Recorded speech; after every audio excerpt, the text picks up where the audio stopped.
नमस्कार, स्वागत है आपका हरियाणा न्यूज़ 24 पे। मैं हूं मुन्ना लांबा, मेरे सहयोगी प्रिंस लांबा के साथ हम मौजूद आज चरखी दादरी में। और आज बहुत बड़ी रैली का आयोजन किया था, विकास रैली नाम रखा गया था। और रैली निर्दलीय विधायक सोमवीर सांगवान और एडवोकेट सुनील सोरण जी मेरे साथ उपस्थित हैं। काफ़ी भाग दौड़ की इन्होंने। और एक रैली आज कैसी हुई और ये किस तरीके से इस रैली को देखते हैं। बीजेपी के कार्यकर्ता हैं, प्रवक्ता हैं, अच्छा बोलते हैं और हमेशा अपनी बात बेबाकी से रखते हैं। तो आज इनके मन को टटोलने की कोशिश फिर दोबारा करता हूं मैं, क्योंकि ये हमेशा कहने की बीजेपी के पक्ष धर रहे हैं, चाहे वो अच्छी लगे या बुरी लगे, किसी को भी ये बेबाक तरीके से अपनी बात बोल ही देते हैं। तो आज देखते हैं 600 करोड़ काफ़ी बड़ी कीमत है। चरखी दादरी नया जिला बना है, उसके लिए आज मुख्यमंत्री ने सौगात के रूप में दिए हैं। तो 600 करोड़ को किस तरीके से देखते हैं। मात्र 2 साल बचे हैं बीजेपी के पास। क्या 600 करोड़ से ये जो इन्होंने घोषणा की ये पूरी हो जाएंगी।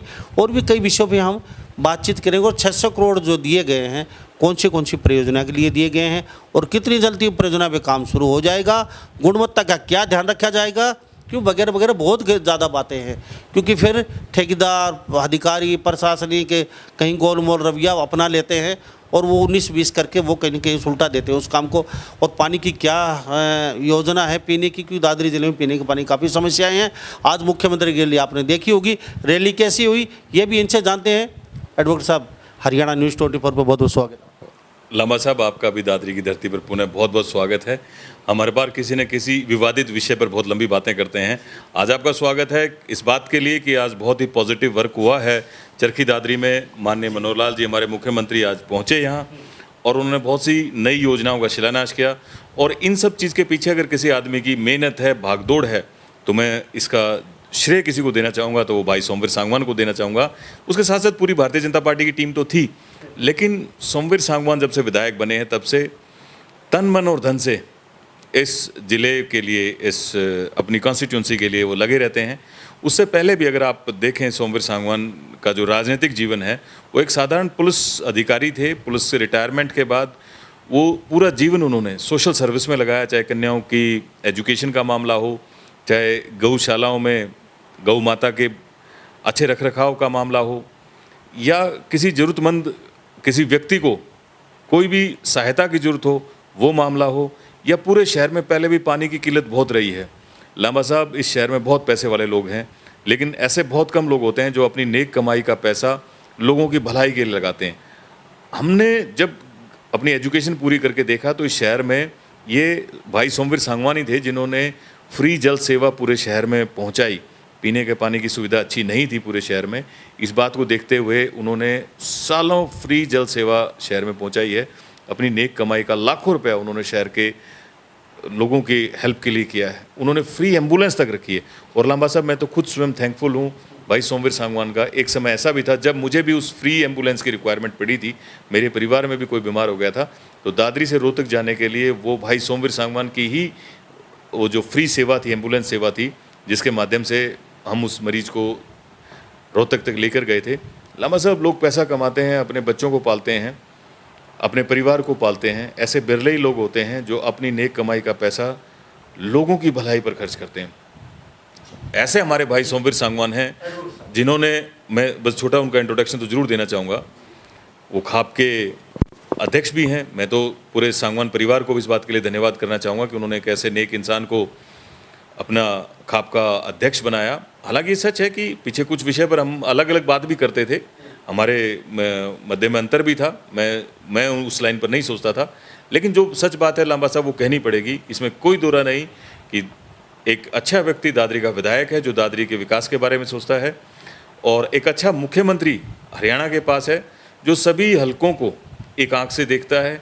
ऐसा नहीं है कि अगर यहाँ का विधायक उस भारतीय जनता पार्टी का नहीं है तो वो उसे दूसरे तरीके से उसके साथ सोतेला व्यवहार करे। वो सभी हलकों को, जिलों को एक तरीके से देखते और सोचते हैं।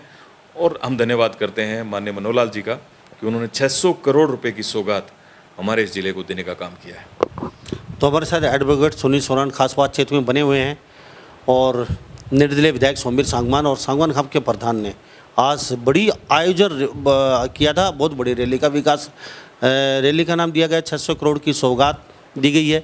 तो एक बात और जानना चाहूँगा इसमें, जैसे आपकी रैली हुई तो रैली हुई कैसे, कैसे लगा, कितनी गैदरिंग, जैसे आपके हिसाब से कितनी लोग यहाँ पहुँचे और क्या आप संतुष्ट हैं?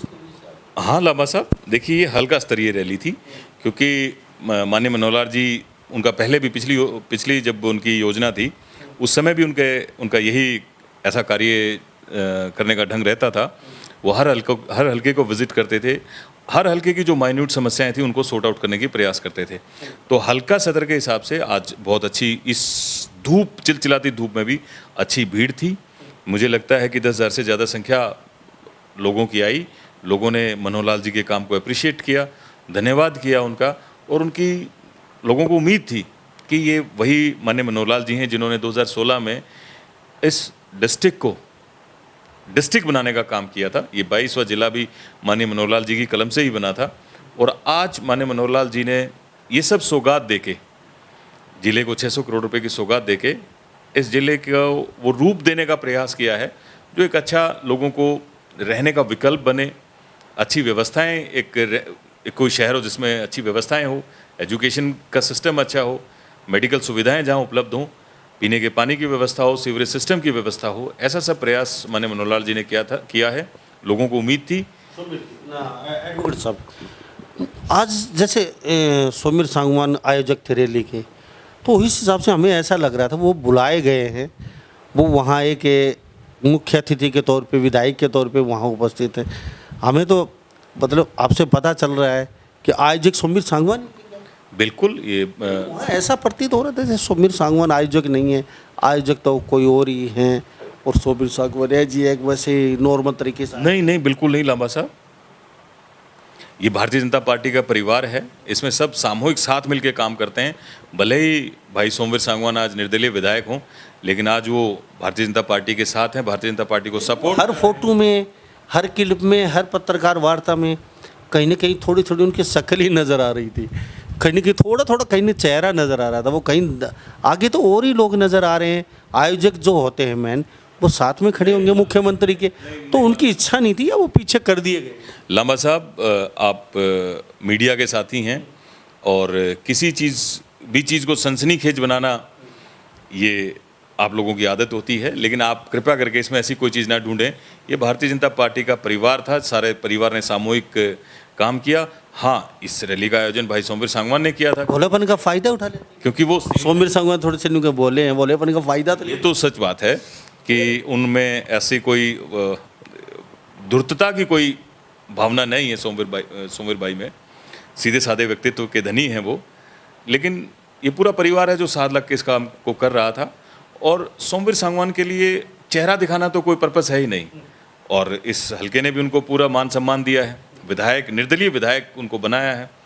तो भाई सोमवीर सांगवान ने पूरी लगन और मेहनत से अपना काम किया, और मैं तो बधाई दूंगा भाई साहब को कि वो अपने कार्य में पूर्णतः सफल रहे। 100 में से 100 अंक दिए जाने चाहिए उनको। एडवोकेट साहब, चलो रैली हुई आपकी मानते हैं, लेकिन वहाँ 10,000 आदमी कैपेसिटी उस साइड की थी नहीं, जो आप 10,000 आदमी बता रहे हैं। 3,000 आदमी लगा सकते हैं आप उस साइड के नीचे कैपेसिटी, और आपने कुर्सियाँ भी वहीं डाल रखी थी नीचे। अगर आदमी सीटिंग में बैठते हैं तो 3-3,500 आदमी लगा लीजिए ज़्यादा से ज़्यादा, लेकिन उसकी कैपेसिटी इतनी जैसे है नहीं, तो आप 10। लांबा साहब, इस बात की तो शर्त भी लगाई जा सकती है कि उस शेड की कैपेसिटी क्या है। मैं आपसे शर्त लगा के बात कहता हूं कि 10,000 से ज़्यादा संख्या में लोग वहां पहुंचे माननीय मनोहर लाल जी को सुनने के लिए। तो ये आप देख रहे हैं तस्वीरों में, कमेंट में राय जरूर दीजिए। वास्तव में एडवोकेट सुनील सोरान जी तो हमेशा मेरे साथ पिछले 5 वर्ष से और 6 वर्ष से लगभग हमेशा कैमरे के सामने होते हैं। बड़ी रैली का आयोजन किया गया सोमवीर सांगवान चरखी द्वारा, उसमें मेन भूमिका सोमवीर सांगवान के साथ एडवोकेट सुनील सोरान की भी रही है। ये भी उनके साथ कहीं ना कहीं काफ़ी बड़ी मेहनत की इन्होंने ग्राउंड पे जाके। तो फोगाट का आपका रिएक्शन कुछ समझ में नहीं आया, उन्होंने बगावत और अल्टीमेटम भी दर का बहिष्कार करेंगे इस रैली का, तो ये थोड़ा सा क्या उसमें कुछ आपकी रैली में लोग जैसे और भी ज़्यादा हो सकते थे, या फिर फोगाट खाप द्वारा जो से भी भाई हम नहीं आएंगे रैली का बहिष्कार करते हैं, तो क्या कारण रहा है, या आप उनके पास पहुँचे नहीं, गए नहीं, वजह क्या रही? लांबा साहब, ये दादरी की धरती फोगाट खाप की धरती है और ऐसा कहा भी जाता है दादरी फोगाटों की और झाड़ू सरदार। तो ये फोगाट की पूरी सरदारी वहाँ मौजूद थी। कई बार अपने राजनीतिक स्वार्थ के लिए कुछ व्यक्ति अपने हिसाब से कोई बात कह देते हैं, उसका कोई असर ज़मीन पर पड़ता नहीं है। दादरी के फोगाट भाई अगर वो चाहेंगे तो यहाँ थोड़ी रैली हो सकती है, नहीं चाहेंगे तो दादरी के फोगाटों का पूरा स्नेह प्यार प्रेम भारतीय जनता पार्टी के साथ और भाई सोमवीर सांगवान के साथ है। फोगाट भाइयों ने के आशीर्वाद से ये जो रैली है कामयाब रैली हुई है। तो ये तो भ्रम पैदा करने का प्रयास कई बार किया जाता है। कुछ लोग अपने के व्यक्तिगत स्वार्थ के लिए ऐसी कोई चीज़ें प्रचारित कर देते हैं, लेकिन उसमें कोई सच्चाई नहीं है। एडवोकेट साहब, अच्छी बात है, आपकी पार्टी आज बड़ा आयोजन हुआ है। 600 करोड़ की परियोजना है, छोटी अमाउंट नहीं है। 600 करोड़ 2 साल बचे हैं आपके पास। इस जो आप कुछ बता पाएंगे कहाँ का क्या क्या, कुछ थोड़ा सा डिटेल तो थोड़ा सा। हाँ, मैं बताता हूँ लांबा साहब। माननीय मनोहरलाल जी ने पूरे हलके को कवर करने का इस 600 करोड़ में प्रयास। तो बाढ़ भी आ चुका है। हाँ, मैं कहता हूँ पूरे ज़िले को, आपने सही है मुझे दुरुस्त किया, पूरे ज़िले को कवर करने का प्रयास किया है। हम वहाँ बोंद कला से चलते हैं तो वहाँ जिले को कवर किया। एक बात रोकना चाहूँगा मैं सर आपको, आपकी भी रैली होने जा रही है। आपने एक वादा किया था हमारे कैमरे के सामने, बहुत जल्दी मुख्यमंत्री मनोहर लाल जी की रैली, जो हमारे प्रदेश के मुख्यमंत्री हैं मनोहर लाल खट्टर जी, और एक बार नहीं 3 बार ताल ठोके छाती ठोके एडवोकेट सुनील सोरान ने, जब गहमी थी गर्मी थी, किसान आंदोलन चला हुआ था, वादा किया था कि मैं रैली करूंगा बाढ़ विधानसभा क्षेत्र में। अब तक इन्होंने अपना वादा पूरा नहीं किया। और मुख्यमंत्री ने भी कहा था एक प्रेस कॉन्फ्रेंस में कि जब सुनील सोरान कहेंगे रैली के लिए मैं भागा जाऊंगा और रैली ज़रूर पहुँचूंगा। उनकी रैली में मुझे वो निमंत्रण देंगे, मुझे बुलाएंगे, उसमें मैं तैयार हूँ। लेकिन वो वादा कहीं ना कहीं अधर में अटक गया। आपकी बात वादे वो पूरी करेंगे, पहले इस बात को पूरी कर दीजिए। वो वादा कहीं ना हवा ही हो गया। देखिए लांबा साहब, कुछ चीज़ें समझने की ज़रूरत है। वो एक ऐसा दौर था साल 1.5 साल का, जब कुछ लोग अपने व्यक्तिगत स्वार्थ के लिए हरियाणा के अंदर एक आंदोलन कर रहे थे। एक ऐसी चीज़ जो किसान हित में थी, लेकिन कुछ लोगों के इसमें स्वार्थ हिट हो रहे थे, इसलिए वो उसका विरोध कर रहे थे। और पूरे प्रदेश में एक ऐसा माहौल डेवलप हो गया था कि भारतीय जनता पार्टी के नेताओं को गांव में या किसी शहर में घुसना मुश्किल काम था। तो मैं सोचता हूं कि एक कार्यकर्ता होने के नाते, भारतीय जनता पार्टी का एक कार्यकर्ता होने के नाते मेरी ये जिम्मेदारी बनती थी, सभी कार्यकर्ताओं की थी, मेरी भी एक जिम्मेदारी थी कि ये जो विरोध है, ये जो गलत बात का विरोध कर रहा है, उसको चैलेंज किया जाए। मेरी तरफ से उस गलत बात का जो विरोध था उसको चैलेंज था। और उन्हीं को चैलेंज जो लोग राजनीति कर रहे थे, जो लोग गलत आंदोलन कर रहे थे, मेरा पर्पस उन लोगों को चैलेंज करने का था। मैं उनको बताना चाहता था कि मैं तुम्हारी काकी ताई आड़ा हूँ, ये जो जगह है ये तुम्हारे, मैं कहूँगा तुम्हारी अपनी नहीं है, हम लोग भी इसी में शामिल हैं। और उसके अंदर मैं माननीय मनोहर लाल जी को इनवाइट कर रहा था। मैं मानता हूँ वो समय एक ऐसा समय था जब कम लोग सामने निकल के आए जिन्होंने इनवाइट किया हो चीफ मिनिस्टर को। भारतीय जनता पार्टी के लोग भी इस बात को अवॉइड कर रहे थे, कहीं ना कहीं वो कॉन्फ्लिक्ट जोन में आना नहीं चाहते थे, डरे हुए थे। और मेरी बात को माननीय मनोहर लाल जी ने सुना भी, और उन्होंने कहा भी कि सुनील सोरान जब भी मुझे इनवाइट करेगा तो मैं ज़रूर आऊँगा। लांबा साहब, आपकी इस मीडिया के माध्यम से ही मैंने उनको इनविटेशन दिया था, वो इनविटेशन उन्होंने स्वीकार किया था। मैं तो आज भी उसी जगह पर फिर मैं हूँ कि माननीय मनोहर लाल जी, अगर आप लगता है कि क्योंकि आपने खुद ये वादा किया था,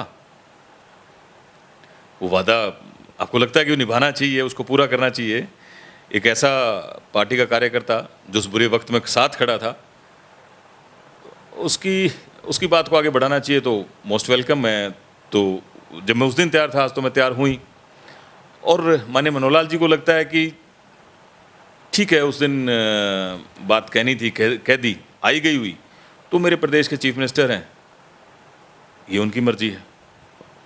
सुनील जी, क्या बात है, सुनील एडवोकेट पहले वाले आक्रामक तेवर नहीं रहे। पहले वाले एडवोकेट सुनील के बदले लग रहे हैं। कहीं ना कहीं कुछ झटका, कोई आघात, या फिर पार्टी में अनदेखी कहीं ना कहीं अंदर से तोड़ तो नहीं दिया है एडवोकेट सुनील सोरान जी को? पार्टी में कहीं ना कहीं अनदेखी है सुनील सोरान जी की, ये जग जाहिर है, सब जानते हैं कि सुनील सोरान जिस पद भी आज होने थे बीजेपी में, जिन्होंने बगावत की, सबसे दुश्मनी मोल ली, उस समय बीजेपी के साथ ने साथ निभाया, आज ये चुपचाप किसी कोने में बैठे हैं। तो कहीं ना कहीं बीजेपी जो पार्टी है वहाँ अंदर तक जाना और फिर किसी को पद पाना बड़ी टेढ़ी खीर है, क्योंकि अंदर तक लोग जाने नहीं देते एक सिंपल किसी व्यक्ति को। तो एडवोकेट सुनील सारण, कहीं ना कहीं आपकी राय में क्या है, टूट नहीं गए ये कहीं ना कहीं? क्योंकि कहीं ना कहीं इनको नहीं एक बड़ा पद होना चाहिए था। आज ये चुपचाप बैठे हैं और फिर आज ये खुद कह रहे हैं, पहले छाती ठोके कहते थे मैं प्रोग्राम करवाऊंगा, आज ये मुख्यमंत्री पे छोड़ रहे हैं अगर वो चाहें तो इसका मतलब कहीं ना कहीं आप थोड़ा सा। लांबा साहब देखो वो समय अलग था, उस समय रिक्वायरमेंट थी। मैंने कहा था आज तो कोई भी बुला लेगा, आज मेरी कहाँ ज़रूरत है। आज तो वो लोग जो उस दिन आंदोलनकारियों के साथ खड़े थे वो इनवाइट करके बुला लेंगे चीफ मिनिस्टर साहब को। ये तो आपने सवाल पूछ लिया, मैंने जवाब दे दिया। अदरवाइज आज सीएम साहब के लिए कोई समस्या नहीं है पूरे प्रदेश में आना जाना।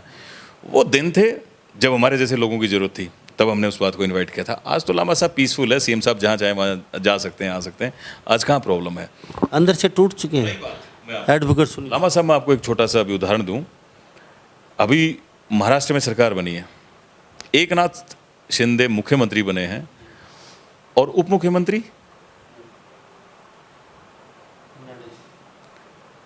फडणवीस, पूर्व मुख्यमंत्री, तो पहले मुख्यमंत्री रह चुके, पूर्व मुख्यमंत्री फडणवीस साहब उप मुख्यमंत्री बने हैं। ये भारतीय जनता पार्टी की खूबसूरती है। दूसरा उदाहरण मैं दूं, अभी जो हमारे प्रदेश के प्रभारी हैं विनोद तावड़े जी, और वो राष्ट्रीय महामंत्री भी हैं। पिछली योजना में वो महाराष्ट्र में की विधानसभा में विधायक थे और हेल्थ मिनिस्टर थे। इस बार उनको विधानसभा चुनाव भी नहीं लड़वाया। भारतीय जनता पार्टी, आप इसकी आइडियोलॉजी को समझने का प्रयास करें। ये बहुत खूबसूरत पार्टी है, इसमें कुछ नहीं पता होता कि कौन आदमी आज स्टेज पर बैठा है, कौन आदमी नीचे आ जाए। और जो लोग सुनील सोरेन टूट चुका है। अरे मैं आपको एक बार बताऊं बात, ऐसा लग रहा है कुछ। मैं आपको एक बार बताऊं बात। मैं माननीय मनोहर लाल जी के दो भाइयों से एक भाई तो अभी चले गए, गुलशन जी, मैं उनको भी जानता था, और उनके एक भाई और है चरणजीत खट्टर जी, मैं उनसे भी मिला हूँ। भाई साहब, माननीय मनोहर लाल जी भले ही मुख्यमंत्री हो, उनके भाई बिल्कुल साधारण जीवन जीते हैं। तो जो आदमी बीजेपी की आइडियोलॉजी को समझता है, जो बीजेपी का कार्यकर्ता बीजेपी के काम को देखकर साथ जुड़ता है, उसके मन में पद की कभी लालसा होती नहीं। मैं बीजेपी के बहुत से पदाधिकारियों को जानता हूं, वो हैं तो बीजेपी के पदाधिकारी, जब 1-to-1 जब बात करते हैं तो बड़ी उनको दुखी और परेशानी होती है, यार क्या पंगा कर लिया। भारतीय जनता पार्टी में बिल्कुल डेडिकेशन के साथ आदमी को काम करना होता है, और आप तब भी भारतीय जनता पार्टी के कार्यकर्ता हो सकते हो जब आपका कोई पदाधिकारी नहीं हो। सुनील जी, आप देश हित में सोचते हो, आप बीजेपी के तो मेरे साथ सुनील सोरेन एडवोकेट बने हुए हैं। मेरे साथ खास बातचीत में चरखी दारे से, भारतीय जनता पार्टी के बहुत ही अच्छे वक्ता लीडर हैं और एडवोकेट हैं पेशे से, और ये खास बातचीत में मेरे साथ बने हुए। आज दादरी में विकास रैली का नाम रखा गया है और विकास 600 करोड़ रुपये देखे गए, वो विकास कितने होगा वो भी जानेंगे। और इन्होंने कहा कि मुख्यमंत्री मनोहर लाल जी बहुत ही सुलझे हुए व्यक्ति हैं। मनोहर लाल जी खुद अपने मुख से कहते हैं, हम ऑटो, हरियाणा रोडवेज, हर जगह किराए से घूमे हैं, हमारे पास कुछ नहीं था, छोटा सा कमरा, सब कुछ। आज मुख्यमंत्री के पास सब कुछ है, पावर है, गाड़ी, कमांडो, सब कुछ। लोग कहते हैं मुख्यमंत्री सेल्फी से घमंडी हैं आपके मनोहर लाल जी। जब वो बोलते हैं, लोग कहते हैं उनके चेहरे से कहते घमंडता एक दिखाई देती है, जैसे वो दे रहे हैं जैसे किसी को। तो वो देने वाले वो तो मुख्यमंत्री कौन होते हैं? तो एक प्रजातंत्र है, नॉमिनेट कर दिया। कल हुड्डा जी थे, आज ये हैं, पहले चौटाला साहब थे। तो ये आनी जानी चीज़ है, कुर्सी वर्सी। तो आपको नहीं लगता ऐसा कुछ जनता कह रही है कुछ? नहीं लाबा साहब, जिस प्रकार से दोबारा माननीय मनोहर लाल जी का मुख्यमंत्री बनना, जिस प्रकार से अभी नगर परिषद और नगर पालिकाओं का जो रिजल्ट आया, जिस तरह से लोगों ने भारतीय जनता पार्टी के फेवर में भरपूर, इसमें दोबारा से मुख्यमंत्री में, इसमें मुख्यमंत्री का क्या रोल है? वो तो मोदी जी के, जैसे अभी मोदी जी का टीआरपी है, पूरे वर्ल्ड मोदी जी का मानता है, सलूट करता है। सर, इसमें आप ही मुख्यमंत्री की आपकी क्या मेहनत होगी? इसमें मेहनत तो आपकी बार चुनाव लड़ेंगे, आने वाले चुनाव में जब पता चलेगा मुख्यमंत्री की क्या टीआरपी। लांबा साहब, आपको अब इस बार भी पता चल जाएगा। 2014 में पहली बार मुख्यमंत्री बने थे माननीय मनोहर लाल जी, और दूसरी बार 2019 में बने। अब दोबारा चुनाव होगा, जब आप फिर देखेंगे कि भारतीय जनता पार्टी के योगी की तरह मुख्यमंत्री अपने चेहरे पे कभी चुनाव लड़ सकते हैं? खट्टर साहब, यही बता दीजिए। आप पुराने वक्ता हैं पार्टी के और अच्छा बोलते हैं, सर बता दीजिए। उन्होंने अपने दम पे चुनाव लड़ा है, आप मोदी के चेहरे पे चुनाव लड़। नहीं लांबा साहब, ये पहले बता दिया गया था कि माननीय मनोहर लाल जी ही मुख्यमंत्री होंगे और माननीय मनोहर लाल जी की लीडरशिप में ही विधानसभा का चुनाव लड़ा गया था। ये तो जग जाहिर है लांबा साहब, और आपके सामने दोबारा भी आएगा।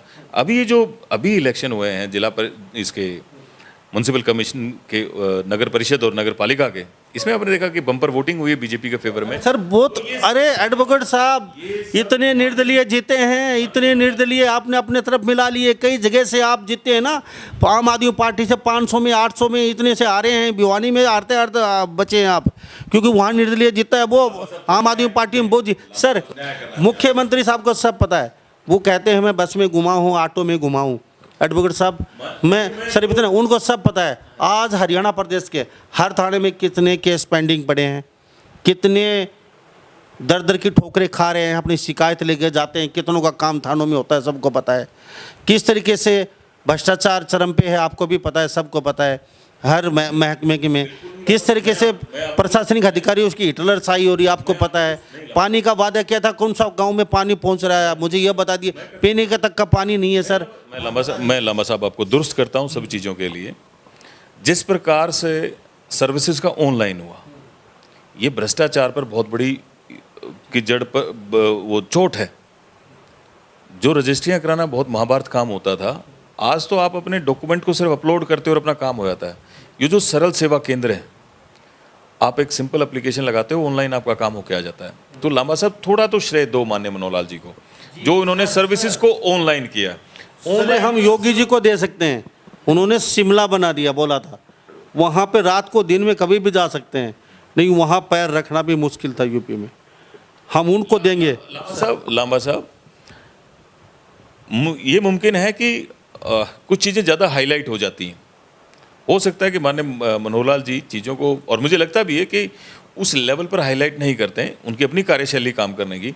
लेकिन जो सर्विसेज की डिलीवरी प्रॉपरली आज हो रही है पूरे प्रदेश में, उसके लिए मैं सोचता हूं कि आपको उन्हें इतना तो धन्यवाद देना ही चाहिए। सर मेरे साथ चलिए, आप गुप्त कैमरा लगा के चलते हैं हम दोनों आज। अभी हम रात को ही राइड चलते हैं, हम सिर्फ आपके ही जिला कवर कर लेते हैं। हर नाके पे, हर थाने में आप चल के देख लीजिए, गुप्त कैमरा लगा के चलते हैं थानों का, और नाके पे क्या हाल मिलेगा आपको।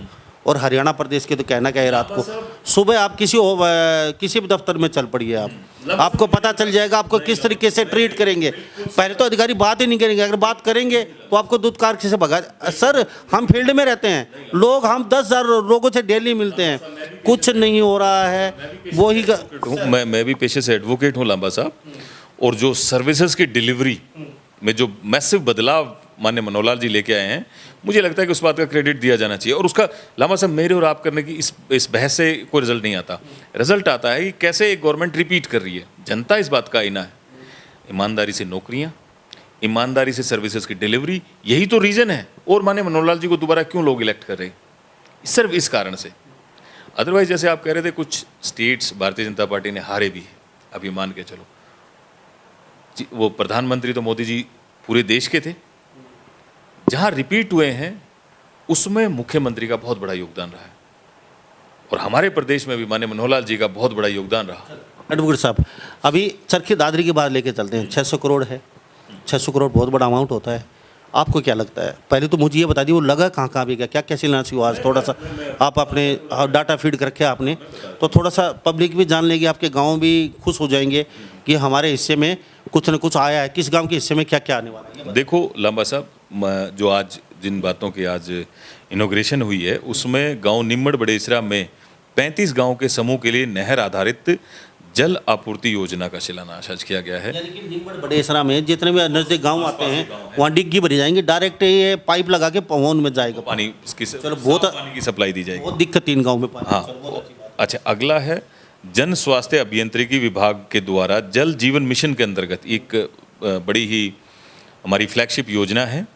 गांव चंदेनी, जावा, बीजना, बधवाना एवं झोझू कला में नहर आधारित जलघरों के लिए पंपिंग द्वारा नहरी पानी उपलब्ध करवाने की योजना का आज उद्घाटन किया गया है। ये भी कम से कम 10-20 गांव के बल्ले बल्ले होने हैं, पानी के लेके मतलब छुटकारा मिल जाएगा पानी की समस्या। हाँ, इसी प्रकार से गांव आदमपुर, इनकी बड़ी समस्या रहती थी। गांव दातोली में इलेक्शन तक का बायकॉट किया गया था पानी के लिए। बहुत बड़ी समस्या थी, हमने खुद दिखाया था कैमरे में हमारे में, उन्होंने बहिष्कार कर दिया था पूरा इलेक्शन का, पूरा वहाँ पे आपका प्रजातंत्र तंत्र सब बैठा था, लेकिन उन्होंने वोट डालने से मना कर दिया। तो इसी प्रकार गांव आदमपुर, दातोली, मकड़ाना एवं डाडी चिल्लर में भी नहर आधारित जलघरों के लिए पंपिंग द्वारा नहरी पानी की व्यवस्था करने का उद्घाटन किया गया है।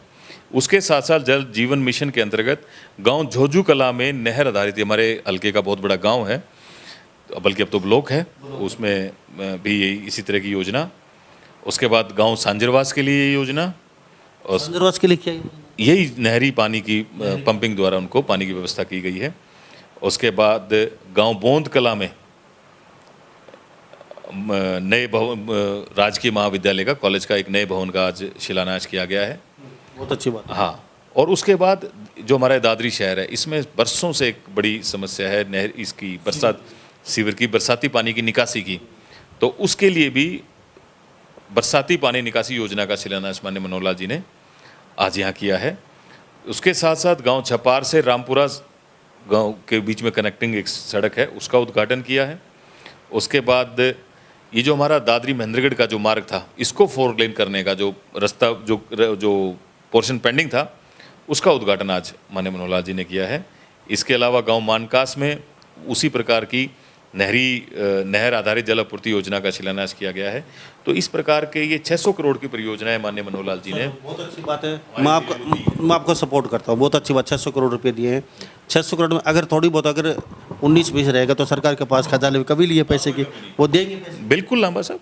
सर, इन 600 करोड़ को लगाना और काम करवाना, पहले तो ये बता दीजिए 600 करोड़ का मतलब ये होता है काफ़ी अमाउंट, कितने दिन में? 2 साल आपके पास बचे हैं, क्या 2 साल के पीरियड में आप अपना काम करें? लांबा साहब, भारतीय जनता पार्टी की खूबसूरती भी ये है कि ये इसके जो नेता हैं, इसके जो मुख्यमंत्री या प्रधानमंत्री, जिस भी प्रोजेक्ट का शिलान्यास करते हैं उसका उद्घाटन भी यही करते हैं। आप ये समझ के चलो, उसकी कंप्लीशन भी ये करते हैं। तो ये जो 2 साल का पीरियड है, इसमें हर ये कार्यक्रम को, हर काम को माननीय मुख्यमंत्री को घोषणा है जरूर कंप्लीट कर देंगे।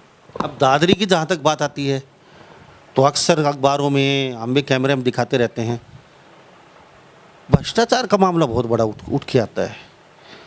तो ये जो 600 करोड़ है, एक पैसा नहीं है, कोई 20-30 लाख, कोई 50 लाख, 1 करोड़ की बात नहीं है।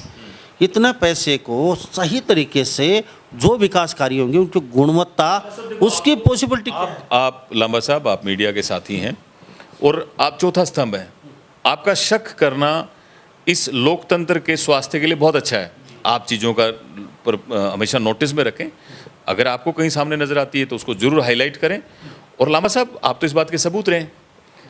एक पीछे बिजली के एक मामले में जिस प्रकार से आपने उस मुद्दे को उठाया था, उसका बहुत बड़ा रिजल्ट आया, उस गरीब किसान की बड़ी मदद हुई थी। ये तो आप उस बात के खुद विटनेस हैं। तो मीडिया में जो चीज़ें सामने आती हैं, जो सरकार के नोटिस में आते हैं, सरकार उस पर भी कार्रवाई करती है। आपके नेता के ठेकेदार हो गए तो फिर क्या रहेगा? क्योंकि ठेकेदार छोटी मोटी चीज़ें नहीं होती, जो टेंडर लेगा वो भी आपके नेता का मिलेगा, उसको कौन रोकेगा? लांबा साहब, इस बात का क्रेडिट भी दो भारतीय जनता पार्टी को। वो तो जमाने ही लद गए जब नेताओं के कोई ठेकेदार होते थे, जो कमीशन दी जाती थी, मंत्री तक कमीशन जाती थी। लांबा साहब, भ्रष्टाचार के मामले जरूर आए होंगे, क्योंकि ये भ्रष्टाचार इस सिस्टम के नस नस में फैला हुआ है। लेकिन कोई एक भी मामला ऐसा नहीं आया होगा जिसके अंदर भारतीय जनता पार्टी का कोई नेता, कोई कार्यकर्ता, कोई मंत्री कहीं इन्वॉल्व मिला हो। दूसरे, मैं आपको दो बताऊं, दूसरे दलों के नेता भी, माननीय ओम प्रकाश चौटाला जी ने भी, किरण चौधरी ने भी सामने सरेआम माननीय मनोहर लाल जी की ईमानदारी के लिए तारीफ की है। ऐसा मुझे नहीं लगता कि इस प्रदेश में पहले कभी हुआ हो कि ऑपोजिशन के लीडर्स ने मुख्यमंत्री की इस प्रकार से तारीफ की हो। मैं एक बहुत बड़ा मुद्दा भी बताता हूँ। मनोज राठी आम आदमी पार्टी के बड़े वो नेता हैं, चुनाव भी लड़ेंगे, शायद लोकसभा या विधानसभा की तैयारी कर रहे हैं वो अपने हांसी से। उन्होंने एक नया मुद्दा उठाया है, पोर्टल खुलता है आपका, क्यों कहते हैं भाई पोर्टल खुलेगा, कोई भी फार्म अप्लाई कीजिए, उसको वो टेंडर मिल जाएगा। तो 600 करोड़ के टेंडर बहुत ज़्यादा उठने हैं। आप बिल्कुल लांबा साहब, चलो बाबूजी कह रहे हैं टेंडर, काफ़ी ठेकेदार यहाँ छोटे से लेकर बड़े तक सैकड़ों ठेकेदार यहाँ लाइन में आएंगे, काम भी करेंगे। लेकिन उन्होंने साफ शब्दों में कहा है, सीधा सीधा इल्ज़ाम लगाया पार्टी पे क्योंकि बोलो 2 बजे रात को टेंडर खोलते हैं ये सिर्फ, और वो भी 5 या 7 या 10 मिनट के लिए, और अपने अपने लोगों को बता देते हैं सही फिक्स से 2 बजे खुलेगा और उसी समय धड़ाधड़ लगा देना और पोर्टल बंद कर देना। देखो लांबा साहब, ये एक तो वो ओपोजिशन के लीडर हैं, आम आदमी पार्टी का ये कैरेक्टर बना हुआ है हिट एंड रन का, बाद में माफिया भी मांगते हैं, कोर्ट में जाके माफ़ी मांगते हैं जब इनके खिलाफ मानहानि के मुकदमे होते हैं। तो ये एक इनका ट्रेंड है, इनकी आदत, इनके जो नेता, बड़े नेता अरविंद केजरीवाल की आदत रही है। तो मनोज राठी जी से तो ज़्यादा उम्मीद नहीं की जा सकती। लांबा साहब, अगर ऐसी कोई बात उनके संज्ञान में है, नेतागिरी वो करते हैं, मीडिया में मैं आपके न्यूज़ चैनल के माध्यम से उनको देखता भी हूँ, अगर ऐसी कोई बात है तो पुलिस प्रशासन है, कोर्ट्स है, किसी पर तो उनको भरोसा करना चाहिए। ऐसी चीज़ उनको हाई कोर्ट को ले जाके उनको हाई कोर्ट के कग्निजेंस में ला के देनी चाहिए। मुझे लगता है कार्रवाई होगी। पोर्टल खुलेगा, मतलब रेगुलर खुलेगा।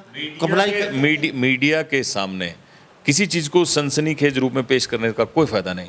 अगर ऐसा कोई है तो पेपर वर्क करें और कोर्ट जाएं और दिखाएं सरकार को आईना कि देखो आप ये गलत कर रहे हो। लेकिन दिक्कत ये है कि ऐसा कुछ होता तो है नहीं, ईमानदारी से काम हो रहे हैं, पोर्टल के हिसाब से ऑनलाइन सब टेंडरिंग होती है, और जिसका राइट टेंडर होता है उसको वो काम मिलता है, काम करना भी पड़ता है। लांबा साहब, इस देश प्रदेश में ऐसा तो है नहीं कि सिर्फ माने मनोहरलाल जी कहेंगे वही चलेंगे। कोर्ट्स तो आज़ाद हैं, आप कोर्ट तो जा ही सकते हो, तो आपको कोर्ट का सहारा लेना चाहिए। अगर ऐसी कोई बात हो फिर जनता के सामने इन बातों को रखना चाहिए, इससे आपकी भी क्रेडिबिलिटी बनी रहेगी। सिर्फ सनसनीखेज कुछ चीज़ों को बनाने के लिए ऐसे काम नहीं करने चाहिए। तो हमारे साथ एडवोकेट सुनील सोरण खास बातचीत तो बने, रैली हुई है, कह रहे हैं सक्सेस रैली हुई है हमारी, 600 करोड़ की प्रयोजन दिए दादरी के लोगों को, कहीं ना कहीं पीने के पानी के जल जो भराव था उसकी समस्या कहीं ना कहीं खत्म होने वाली है। और कई जगह कॉलेजों के निर्माण के बारे में भी उन्होंने काफ़ी सौगात दी गई है और पूरे जिले के बारे में लगभग सोचा है। लेकिन बाड़ा विधानसभा क्षेत्र का शायद ही वो छोड़ दिया, आपकी रैली होगी उस समय, उसकी घोषणा आपकी रैली में। मैं कह रहा हूँ लांबा साहब, जरूर बाड़ा के लिए जो काम होने हैं, जब बाड़ा की रैली होगी तो माननीय मनोहरलाल जी उन कामों को और आगे बढ़ाएंगे। हालांकि इसमें बहुत सारी पेयजल योजनाएं बाड़ा की भी दी गई हैं, पर इसके अलावा और भी कोई रिक्वायरमेंट है वो बाड़ा में भी दी जाएंगी। थैंक यू बातचीत। लांबा साहब, आपका बहुत बहुत धन्यवाद कि आज हम पॉजिटिव नोट पर एक किसी बात की चर्चा की। आपका बहुत बहुत धन्यवाद। तो हमारे साथ एडवोकेट सुनील सोरण खास बातचीत में बने हुए थे, बीजेपी के बड़े अच्छे नेता हैं, बच्चे अच्छे वक्ता भी हैं। इन्होंने अपनी सारी बातें बेबाक तरीके से रखते हैं, आज भी इन्होंने बेबाक तरीके से अपनी बातें रखी हैं। इस बारे में आप क्या सोचते हैं? कमेंट आप राय जरूर दीजिए। आपके कमेंट का मैं बेसब्री से इंतजार होता है। तो इन्हीं सब बातों के साथ मैं मुन्ना लांबा, मेरे सहयोगी हिमांशु लांबा के साथ हरियाणा न्यूज़ 24। नमस्कार, जय। आप देख रहे हैं हरियाणा न्यूज़ 24, जहां हर खबर मिले सच के साथ।